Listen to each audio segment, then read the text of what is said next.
तर सोलापुरातील मंगळवेढ्यामध्ये 10वीच्या परीक्षेत 10 तोतया विद्यार्थी आढळले। नंदेश्वरच्या बाळकृष्ण विद्यालयातला हा धक्कादायक प्रकार आहे। ओळखपत्र तपासणी दरम्यान 10 विद्यार्थी तोतया असल्याचं निष्पन्न झाले। 10 तोतया विद्यार्थ्यांवर केंद्र प्रमुख आणि पोलिसांनी कारवाई केलेली आहे।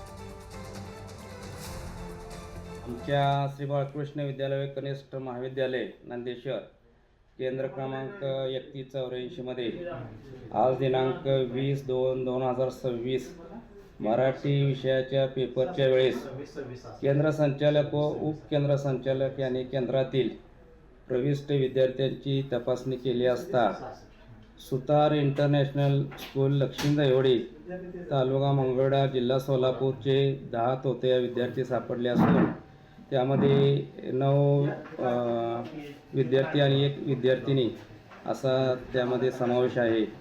तरी सदर या विद्यार्थ्यावरती आम्ही बोर्डाच्या नियमाप्रमाणे कारवाई करत आहोत, कारवाई केलेली आहे।